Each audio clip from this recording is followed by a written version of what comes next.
하실까요? 반갑습니다.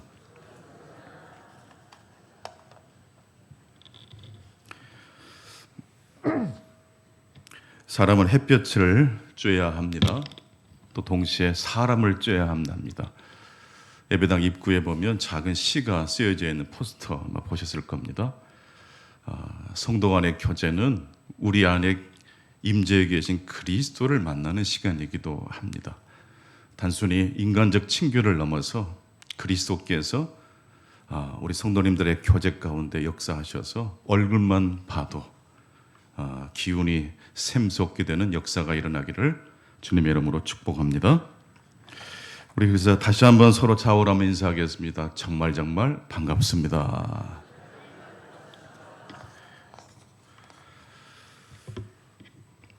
성도 여러분, 행복하실 수 있기를 바랍니다. 혹시 최근에 여러분의 삶이 좀 권태롭거나 지루하신 적이 있으셨습니까? 삶이 지루하다면 그것은 우연한 마주침이 거의 없기 때문이다. 그런 말이 있습니다. 삶이 왜 무료하고 지루할까요? 계획대로 모든 일들이 다 진행되는 삶만 우리에게 펼쳐진다면, 그래서 우연한 만남이 없다면, 우연한 사건이 없다면 우리의 삶이 권태로워질 수밖에 없다는 것입니다. 우리의 삶에 필연만 있고 우연이 없다면 우리의 삶은 지루해질 뿐만 아니라 더 나아가서 하나님의 기적을 마주칠 통로를 상실하게 되는 것이나 마찬가지입니다. 계획한 대로 되지 않았을 때, 그래서 여러분들 기도하시고 또 묵상하실 수 있기 바랍니다. 혹시 따라서 해보실까요? 혹시 이 일을 통해서 하나님이 나를 만나 주실 것이다. 그런 기대와 소망을 갖게 되시기를 바랍니다. 여러분, 저주라는 것은 그 단어만 들어도 기분이 좋지 않습니다. 그런데 무엇이 저주일까요? 지옥 가는 게 저주죠. 구원받지 못하는 것이 저주죠. 그렇다면 천국, 지옥이라는 것은 그날 우리가 죽었을 때 확인하는 시간이기도 하지만 우리 예수님께서 말씀하셨죠. 회개하라, 천국이 가까이 왔느니라. 천국은 이미 너희 안에 있느니라는 말씀도 하셨습니다. 장차 완성될 천국이지만 예수님께서 이 땅에 오시고 우리를 위해서 십자가에 달려 죽으시고 부활하심으로 그 하나님 나라가 이미 시작된 줄로 믿습니다. 그래서 지금도 은혜가 있는 곳, 성령이 충만한 곳에서는 천국에서 떨어지는 무엇이 있을까요? 물방울이 있어요. 단순히 이 땅에서 기쁨 정도가 아니고 그것이 바로 무엇을 가리키는, 하나님 나라를 가리키는 뭐가 돼요? 표지판이 된다는 뜻입니다. 아무리 좋은 것도 계속 그것을 좋아할 수는 없습니다. 집을 사도 1년 내내 행복하시던가요?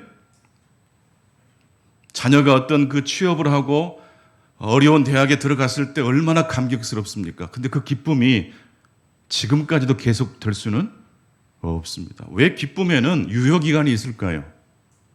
궁극적인 기쁨이란 하나님의 나라이기 때문에 그렇습니다.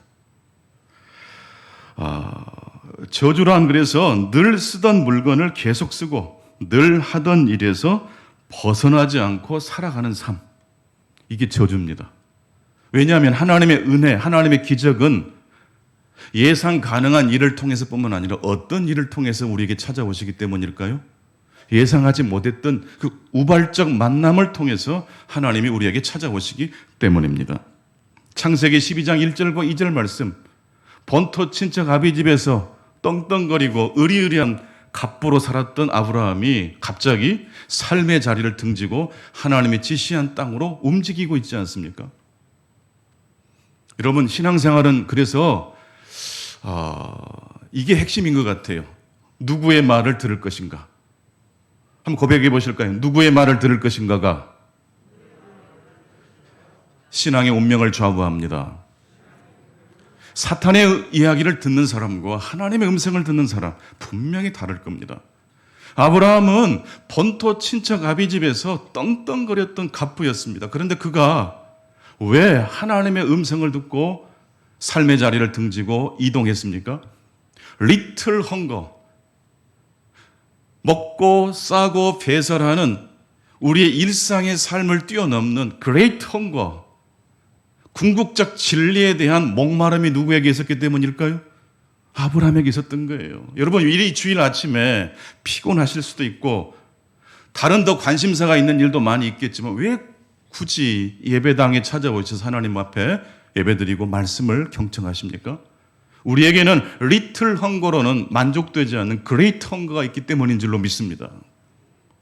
근데 그 말씀은 우리에게 우리가 예상 가능한 패턴을 통해서 하나님의 진리가 전달될 뿐만 아니라 룻기를 읽어보고 요나스를 읽어보니까 하나님께서 요나를 어떤 방법으로, 나오미를 어떤 방법으로 깨우셨습니까? 우연한 방법을 통해서, 우발적 사건과 만남을 통해서 나오미를 회복시켰고 잠든 요나를 깨웠던 것을 알 수가 있습니다. 어떤 사람이 어떻게 하나님의 진리를 찾느냐를 면밀히 조사를 해보면 그런 일들이 경험이 많이 있을 거예요. 절대 나는 예수 믿을 사람이 아닌데 보니까, 분석해 보니까 말도 안 되는 어떤 일들과 우연한 사건들이 차곡차곡 쌓여져서 결국 내가 하나님께로 인도함을 받았다는 사실을 아마 아실 거예요. 룻기에서 저는 가장 은혜스러운 구절 한 구절을 꼽으라고 하면 저는 룻기 1장 6절 말씀을 꼽을 것 같습니다. 룻이 나중에 보아스를 만나고 결혼도 하고 애를 낳고 그리스도의 조상이 됐다는 이야기가 결과론적으로는 굉장히 우리를 가슴 벅차게 하는 말씀이지만 그렇게 열매를 맺기 전 출발 지점은 어디에서부터 시작됐을까라는 질문을 던지면 저는 룻기 1장 6절을 읽을 때마다 가슴이 콩닥콩닥 뛰어요. 거기서부터 룻과 나오미의 운명이 바뀌어졌기 때문입니다. 남편도 죽고 두 아들도 죽고 이제 세 여자만 남았습니다. 희망이 보이지 않아요. 그런 과정에 하나님께서 자기 고국 백성들에게 양식을 주셨다는 소식을 나오미가 듣습니다.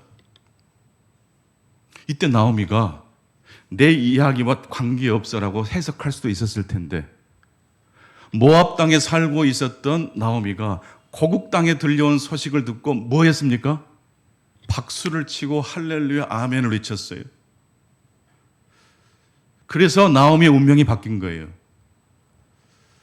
한번 고백하시겠습니다. 우는 자들과 함께 울고 즐거워하는 자들과 함께 즐거워하는 자가 하나님의 은총을 힘입게 되는 것입니다. 나오미가 그랬어요. 나는 비록 망했지만 내 고국 저국 백성들이 하나님의 축복을 받는다는 소식을 듣고 같이 기뻐했어요. 여러분, 은혜 받는 사람 옆에 앉아 계실 수 있기 바랍니다. 가만히 앉아만 계시지 마시고 뭐 하실래요? 우리 구역원의 아무개 집사님, 아무개 장로님, 아무개 권사님 가정에 큰 은혜로운 소식이 들려와요. 어떻게 하시겠습니까? 같이 즐거워하실 수 있기를 축복합니다. 그러면 그 은혜가 그 가정에만 머물까요? 그렇게 함께 할렐루야 외친 하나님의 백성들의 벌어진 입 속에도 하나님의 은혜가 들어갈 줄로 믿습니다. 힘들고 낙심될수록 은혜 받는 사람들을 옆에 앉아 계셔야 돼요. 하나님의 복음을 듣는 자리를 찾아오실 수 있기를 바랍니다. 요나는 순종과는 거리가 먼 사람이었습니다. 하나님의 부름을 받고 하나님의 말씀을 분명히 확실하게 받았지만 그는 하나님의 말씀에 불순종했던 모습을 우리들에게 보여줍니다.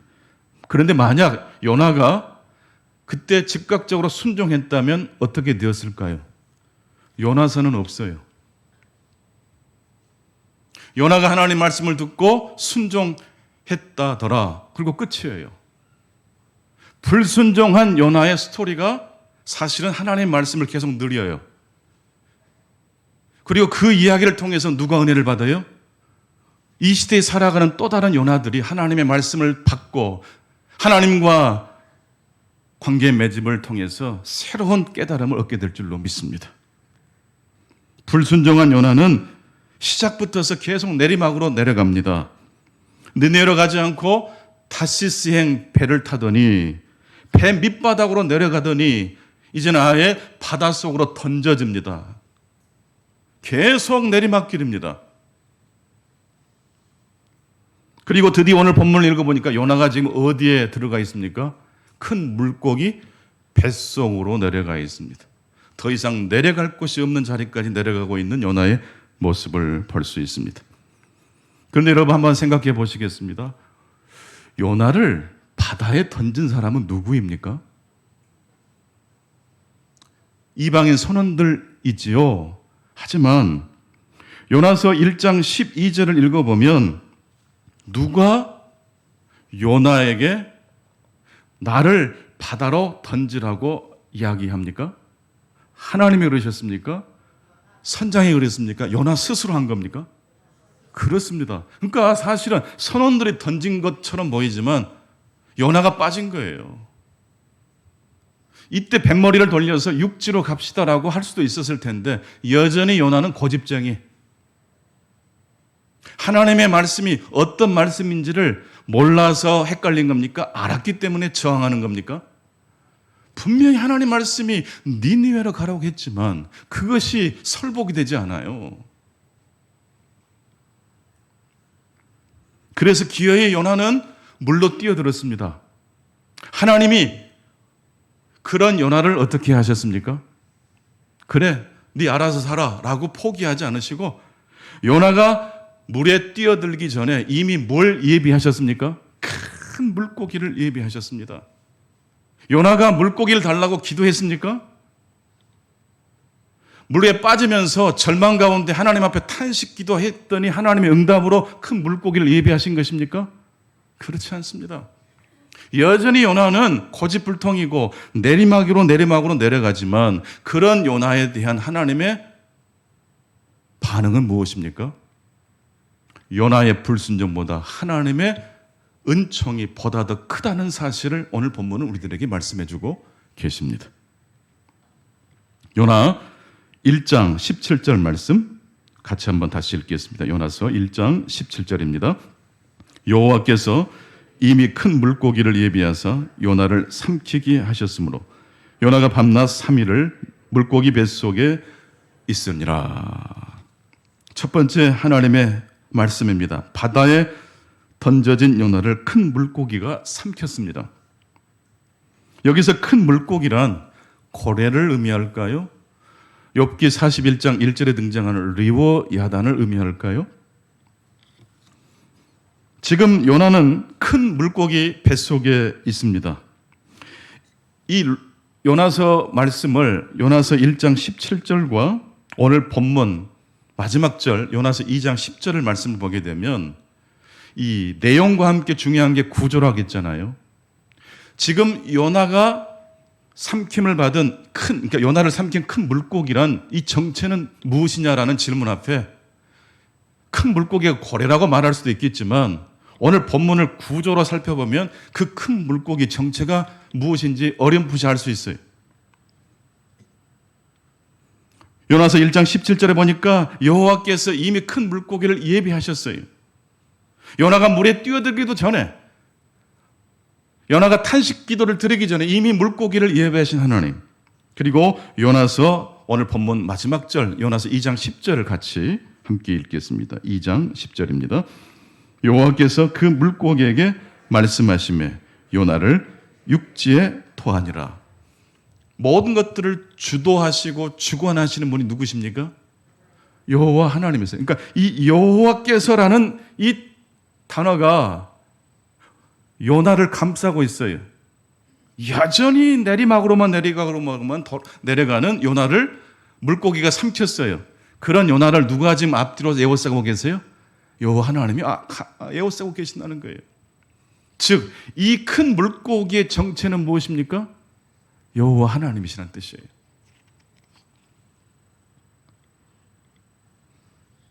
우리 그리스도인들이 생각할 때 좋은 땅과 나쁜 땅의 기준은 무엇일까요? 우상을 섬기는 사람들은 그걸 잘 못하시더라고요. 네. 뭘 다 봐야 되고 이 거리끼는 것이 없어야 돼요. 근데 그리스도인들은요, 동서남북 어디나 누가 우리와 함께 동행하십니까? 하나님이 우리를 에워싸고 계세요.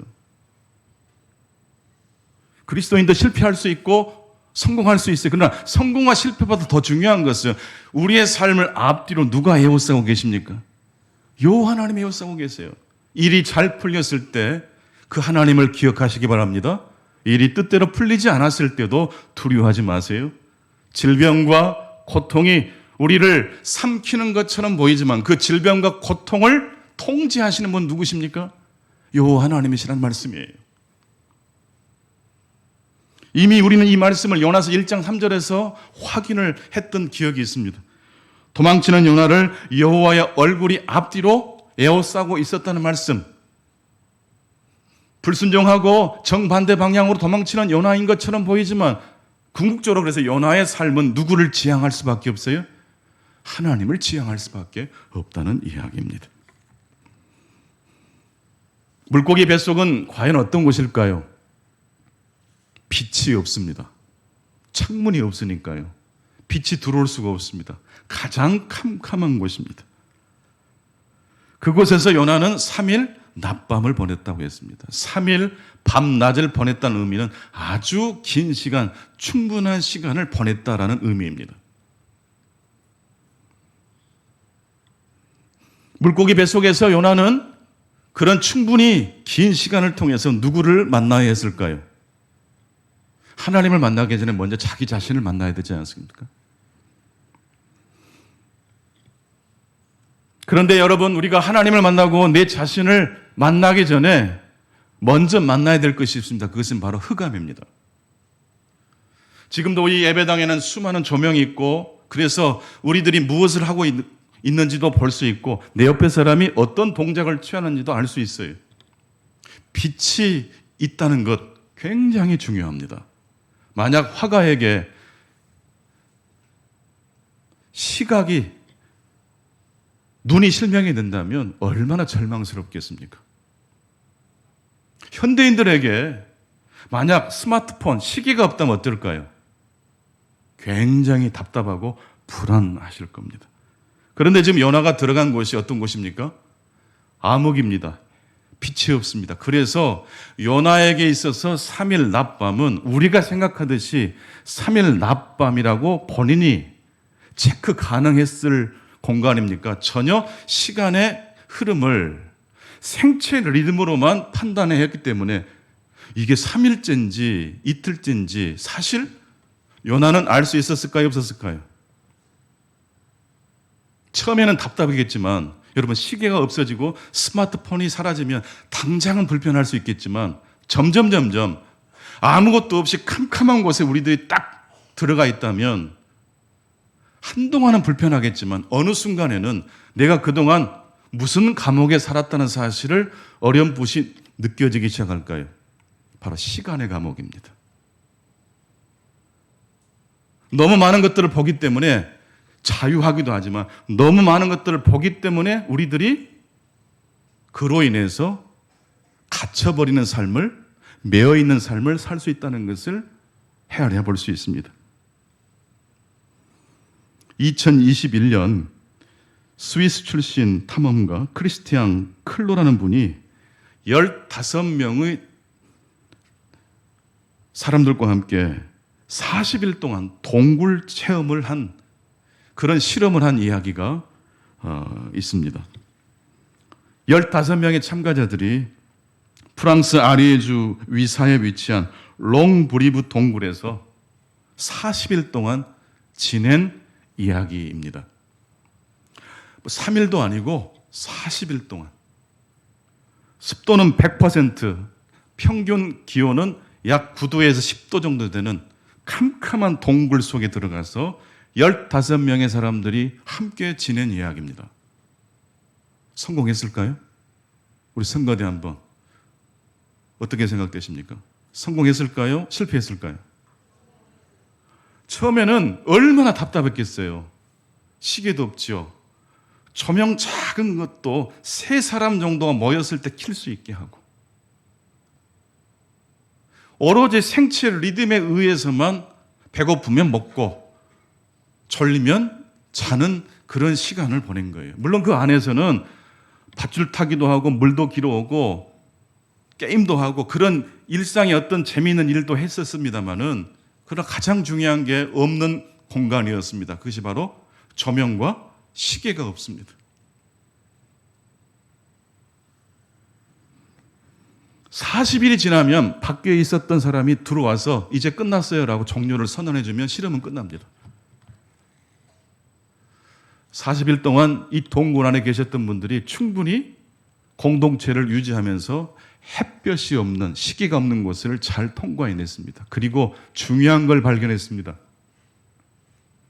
코로나 이 시기에 우리들이 이동 제한도 많이 받았을 때 이 실험을 했거든요. 아무리 캄캄해도 문명 이기가 없다 할지라도 이것만 있으면 살아낼 수 있다는 걸 알았대요. 그게 바로 공동체입니다. 15명의 공동체. 서로 생체 리듬에 의해서만 자고 있으면 깨울 필요도 없어요. 오히려 많은 것들이 불편했지만 사랑과 우정과 연대가 회복이 되더랍니다. 그리고 40일 프로젝트가 딱 끝나면 밖에 계신 분이 들어와서 문을 열기로 했는데 며칠 만에 밖에 계신 분이 들어왔을까요? 물론 40일이 딱 끝났을 때 정해진 시간에 들어왔겠지만 안에 있는 분들이요, 밖에 계신 분이 들어왔을 때 첫 번째 반응이 뭐였을까요? 왜 이렇게 빨리 오셨어요? 40일, 50일로 느껴질 수도 있을 것 같은데 30일처럼 느껴졌대요. 힘들고 어렵고 캄캄한 동굴 속에서 오히려 더 있으라고 하면 있고 싶을 정도로 그런 시간을 보낼 수 있었다. 여러분, 지금 우리나라 전 세계적으로 지금보다 더 많은 문명이기들이 우리를 편리하게 해줄 겁니다. 그래서 더 편리해졌지만 그래서 잃어버린 것이 얼마나 많을까요? 시계가 없으면 정말 우리들이 못 살 것 같지만 여러분, 오늘 예배당 오실 때 스마트폰 집에 놓고 오신 분들 지금도 막 힘드실 거예요. 잠시 내려놓으실 수 있기 바랍니다. 계획한 대로 어떤 프로젝트가 뜻대로 되지 않았을 때 얼마나 막 분노가 일어나고 우리의 마음이 애끓는 마음이 있습니까? 근데 가만히 생각해 보면 그 모든 것들이 뜻대로 될 때도 하나님이 함께 하셨지만 되지 않더라도 감당할 수 있었다는 이야기를 다 여러분 간증으로 가지고 계시지 않습니까? 시간 감각이 사라지니까 시계도 필요 없게 되었고 오직 생체 리듬만으로도 충분히 살 수 있었다는 것을 확인하는 순간, 그동안 우리들이 얼마나 많은 것들에 유익을 얻었지만 동시에 그것에 노예가 되어 있었다는 사실 역시 확인할 수 있었습니다. 큰 물고기 속에 들어가 있는 요나, 잃어버린 것, 답답한 것 많이 있었겠지만 빛이 없는 그곳에서 시간이 어떻게 흘러가는 감각도 무뎌진 그곳에서 요나는 드디어 누구를 만났을까요?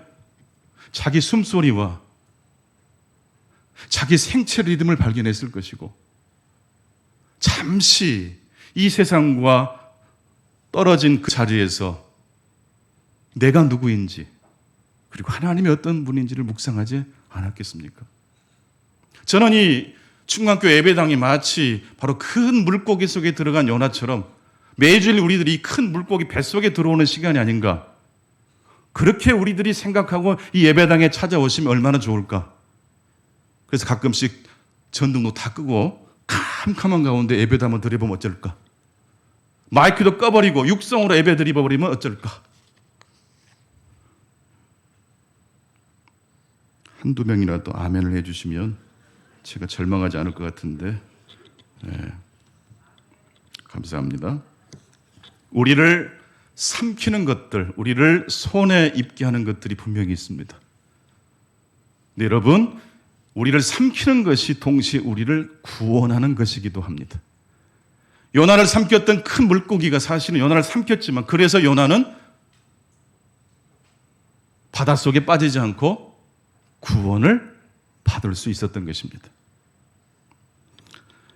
요나를 삼킨 물고기, 삼키다라는 이 단어는 부정적인 의미고 죽음을 가리키는 뜻이기도 하지만 그러나 결과적으로 요나는 죽었습니까? 살았습니까? 살았습니다. 그냥 목숨만 거의 유지할 정도입니까? 새로운 깨달음을 지금 요나가 가졌을 가능성이 높습니까? 우리가 살면서 느끼게 되는 한계, 내 뜻대로 되지 않은 어떤 그 답답한 상황, 그럴 때마다 여러분, 내가 지금 하나님이 예비하신 큰 물고기 속에 들어간 시간이라고 해석하실 수 있기를 축원합니다. 전도서 9장 1절 말씀처럼 사랑을 받을지 미움을 받을지 우리는 몰라요.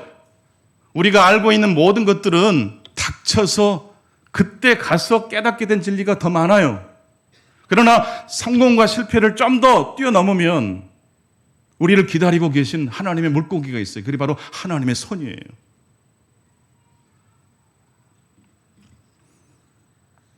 오늘 본문을 보게 되면 사실 시작과 끝은 굉장히 짧은데 중간 부분이 굉장히 깁니다.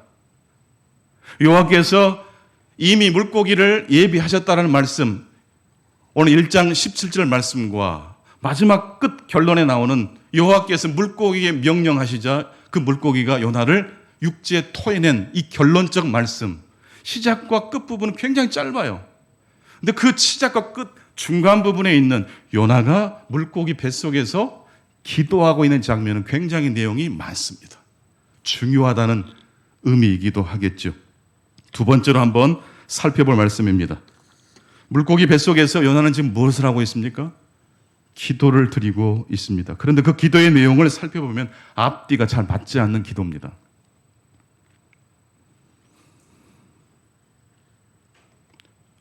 서론에서 말씀드렸지만 요나가 물에 빠진 것은 누가 요나를 물에 던졌기 때문입니까?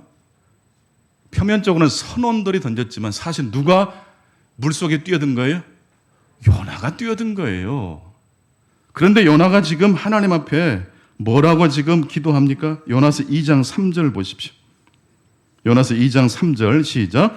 주께서 나를 깊은 바다 가운데 던지셨으므로 큰 물결이 나를 둘렀고 주의 파도와 큰 물결이 다 내 위에 넘쳤나이다.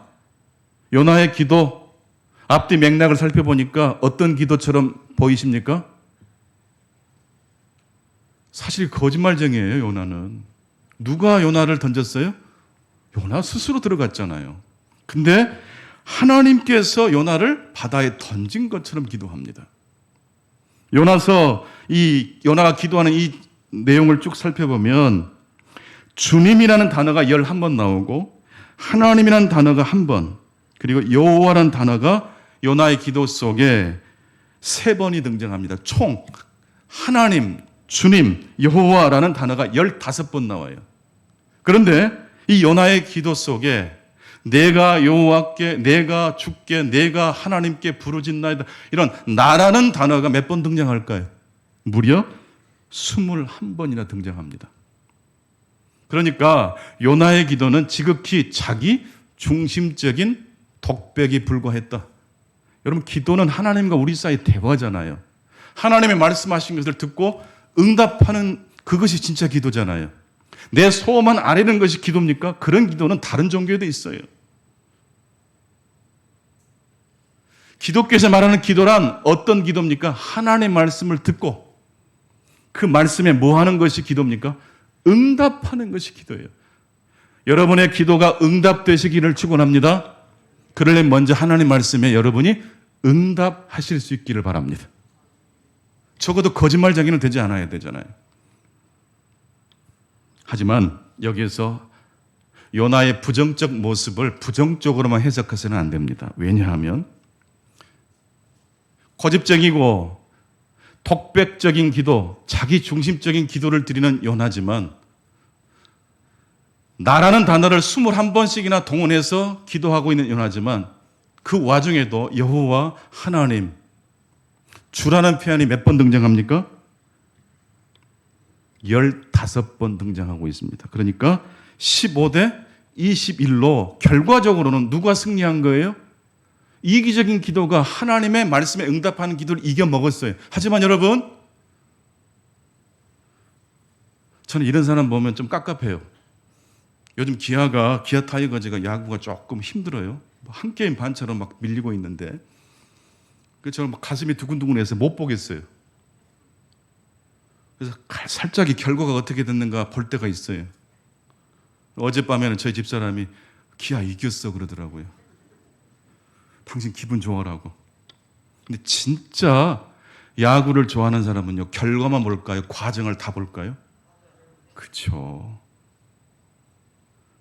결과만 따지면 요나의 기도가 이기적인 기도 있고 하나님의 말씀에 불순종한 기도로 결론을 낼 수 있으나 몇 대 몇으로 요나의 기도가 하나님을 이겨먹였다고요? 21대 15입니다. 아슬아슬해요. 이게 무슨 의미죠?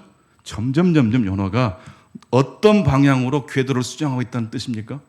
여호와 하나님의 뜻, 하나님의 나라라는 그 방향으로 점점 삶의 기도를 자기도 모르는 사이에 변경 수정하고 있다는 것을 알 수 있어요. 여러분, 회심이라는 건요, 즉각적 회심이 있어요. 과거의 삶을 딱 등지고 결단하고 하나님을 믿는 분도 참 귀합니다만은 거의 대부분은 우리의 회심은 한 번으로 끝납니까? 계속 반복되는 회심이어야 합니까? 그렇죠. 조금씩 하나님의 나라로 궤도를 수정하는 거예요. 그래서 회개의 기도가 그렇게 중요한 거예요. 다른 사람과 나를 비교하는 게 아니라 하나님 앞에 내가 누구인지를 성찰하실 수 있기 바랍니다. 그러나 아직 요나는 그런 정도까지는 도달하지 못했던 것 같아요. 그래서 오늘 말씀 중에 이 말씀 구절은 꼭 찾아봐야 되겠어요. 요나서 2장 8절이에요. 요나는 자기 중심적인 기도를 드리고 있어요. 불순종한 요나가 계속 끝까지 하나님을 이겨먹고 바다에 뛰어들어서 죽기를 소원했지만 하나님은 그런 요나를 포기하지 않고 요나가 바다에 뛰어들기 전에 뭘 예비하셨어요? 큰 물고기를 예비해서 요나를 삼켜버렸어요. 3일 밤낮을 빛이 없는 그 공간에서 시간이 어떻게 흘러가는 시간의 감각이 사라진 곳에서 내 자신을 성찰하고 하나님을 성찰하기 딱 좋은 공간에서 요나의 입술에서 나온 기도가 어떤 기도라고요? 완벽한 기도는 아니었지만 점점 어떤 방향으로 궤도를 수정하고 있어요? 하나님의 뜻을 향해 궤도를 수정하고 있어요. 하지만 연약한 요나의 한 부분을 더 찾아보면 좋겠어요. 그게 바로 요나서 2장 8절이에요. 같이 보십니다.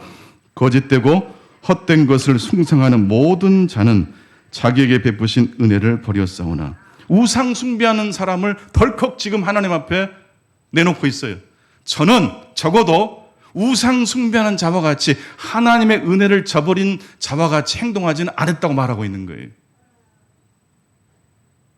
너는 나를 누구라고 생각하느냐라고 하나님이 질문을 요나에게 던졌더니 요나가 어떻게 대답해요? 옆집의 개똥이는요 맨 우상 숭배하고요 하나님의 은혜를 늘 등지는 삶을 살고 있습니다. 하나님, 우상 숭배한 이 사람이 누구일 가능성이 지금 매우 높습니까? 바로 니느웨입니다. 저는 하나님 니느웨 안 갑니다, 그런 뜻이에요. 물고기 뱃속에서도 자신을 성찰하지 않고 여전히 내가 원하는 바를 묵상하고 있는 요나.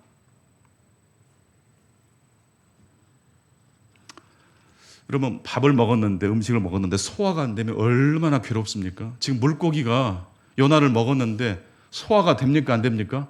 하나님 뜻대로 이렇게 해체가 돼야 되는데 해체될 생각이 없어요. 속이 아파요. 그래서 물고기가 토한 거예요. 근데 물고기가 물에다 토한 게 아니라 어디다 토했어요? 육지에다 토했어요. 이게 세 번째 하나님 말씀이에요. 하나님의 은혜는 인간의 불순종보다 훨씬 더 힘이 크시다는 말씀입니다. 우리가 오늘 이 자리까지 올 수 있었던 것은 나의 헌신, 나의 열정, 그것까지 될까요? 나의 불순종, 나의 완악함만 생각하면 우리는 도중에 주저앉았거나 이미 하나님 곁을 더 멀어지는 위치에 있을 거예요. 근데 왜 지금 우리가 여기에 있습니까? 물고기가 요나를 어디다 토했어요? 육지에 토했어요. 하나님의 선행하시는 은총을 내가 알지 못하는 사이에 이미 모든 것들을 주관하시고 통치하신 하나님의 은혜, 이 하나님의 말씀에는 큰 물고기를 믿음으로 바라보시고 묵상하실 수 있기를 바랍니다. 큰 물고기 뱃속에 소화되지 않는, 그래서 속에서 막 이상한 소리가 들려요. 불협화음입니다. 내리막으로 내려가는 요나와 그런 요나를 계속 오르막으로 끌어올리려는 하나님의 말씀이 충돌하고 있는 곳, 물고기 뱃속. 즉 오늘 우리의 삶의 자리도 그런 모습들이 있습니까, 없습니까? 있는 거예요. 근데 여러분, 한 가지 한번 물어보고 싶어요. 왜 하나님은 큰 물고기를 준비하셔서 요나를 삼키게 하시고 그 안에서 요나로 하여금 기도하게 하시고 그런 과정을 지난 다음에 육지에다가 요나를 토하게 하셨을까요? 직접 하나님이 요나에게 말씀하시고 그냥 손을 강제적으로 딱 잡고 끌고 오셔서 니느웨로 딱 데리고 가시면 안 됩니까? 하나님이 직접적으로 우리에게 나타나시면 죄인인 우리가 감당할 수 있을까요? 그래서 하나님이 예비하신 것이 큰 물고기예요. 그래서 성경이 필요한 거고 설교가 필요한 거예요. 마르셀 프루스트라는 그 소설가가 그런 말을 했습니다. 예술가는 늙지 않는데요. 왜 예술가가 늙지 않느냐? 예술가는 항상 직접적인 진리를 찾는 사람이 아니고 문학 작품, 소설, 시, 빗대어서 하나님의 진리를 찾는 자이기 때문에 늙지 않는데요. 만약 여러분들 빨리 늙고 싶으면요, 음악도 듣지 마시고 연속곡도 보지 마시고 성경도 읽지 않으시면 금방 늙어요.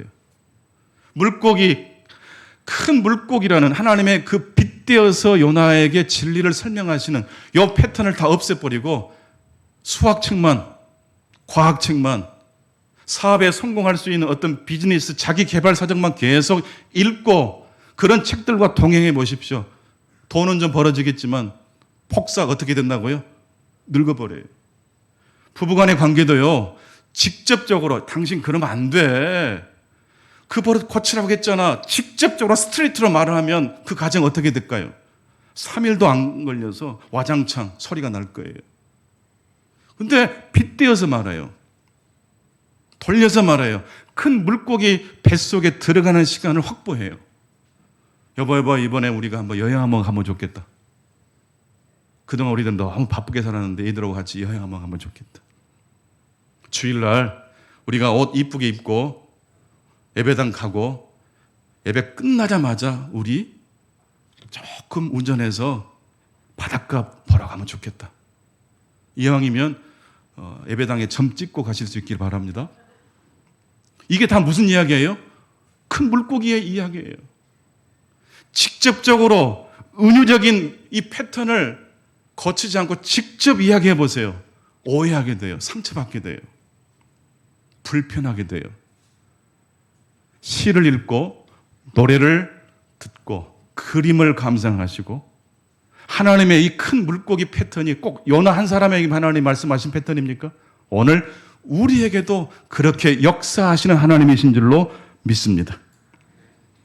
그렇게 해서 요나는 그런 과정을 겪은 다음에 완전하지 않지만 점점 하나님의 뜻으로 궤도 수정이 어느 정도 된 채로 육지에 도달하고 있는 것을 볼 수 있습니다. 세 번째 이야기입니다. 물고기가 요나를 육지에 토했습니다. 삼키고 토하는 것을 누가 합니까? 물고기가 합니다. 삼킨다는 것 부정적인 이야기죠. 토한다는 것 긍정적인 이야기입니다. 근데요, 이게 누구의 통제 안에서 이루어지는 겁니까? 하나님의 손, 하나님의 섭리 안에서 삼켜지고 토해지는 겁니다.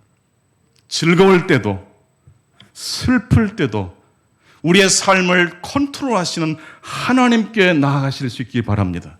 그러면 삼키는 것뿐만 아니라 토하는 것이 하나님의 축복의 도구라는 사실을 우리들이 다 인식하고 될 것입니다. 그러나 하나님은요, 아직도 기다려주신 하나님이신 것 같아요. 물고기 뱃속에서 다 소화시켜서 요나를 토해낸 게 아니라 여전히 자아가 강하고 그러면서도 하나님을 찾고 있는 상반된 요나의 모습, 바로 그 요나의 모습을 하나님은 인정하시고 허용하시고 계신다는 것을 볼 수가 있습니다. 결론입니다. 신앙생활이란 무엇입니까? 넘어지고 일어서고를 반복하는 것이다. 그러면 넘어지고 일어서는 것을 반복하면 늘 제자리를 도는 겁니까? 그렇지 않습니다. 오늘 본문을 통해서 하나님 주신 말씀이 뭡니까? 요나를 하나님께서 어디에 터에 내내셨어요? 육지의 터에 내내셨어요. 반복되고 늘 넘어졌다 일어나는 것을 반복하는, 나는 왜 신앙의 성장이 없을까라고 생각하는 우리 모두에게 하나님 주신 말씀이 뭡니까? 그렇지 않아. 제자리 멈도는 게 아니야. 너는 계속해서 하나님 나라로 가까워지고 있어. 오늘 우리 일상의 삶을 물고기 뱃속이라고 생각하면 어떨까요? 예배당 안에만 물고기 뱃속이 있는 게 아니고 이 예배를 마치고 일상의 삶을 향해 나가는 곳에도 하나님은 저와 여러분의 삶을 통제하시고 축복하시는 하나님이시기 때문입니다. 오늘도 하나님의 축복이 함께 하시기를 축원합니다. 아버지 하나님, 영광을 높이 받아 주시옵소서. 요나의 불순종, 또 요나의 기도가 있기 전에 먼저 하나님은 큰 물고기를 예비하신 하나님이셨습니다. 심지어 요나가 물고기 뱃속에서 자기 중심적인 기도를 계속 드릴 때조차도 하나님은 그를 책망하기보다는 그의 변화되지 않는 모습을 인정하셨고, 그 와중에도 요나의 모습이 점점 자기도 모르는 사이에 여호와 하나님의 이름으로 가까이 하고 있는 것을 우리들에게 보여주셨습니다. 저희들이 매주 반복적인 예배를 드리고 제자리를 맴도는 것처럼 보이지만 하나님 나라를 향하여 하나님께서 저희들의 발걸음을 점점 옮겨가고 계심을 믿음으로 바라보게 해 주옵소서. 하나님의 손이 이 한 주간도 우리와 함께 하시고 우리 일상의 삶의 자리가 하나님이 예비하신 큰 물고기가 되게 해 주옵소서. 예수님의 이름으로 기도하옵나이다. 아멘.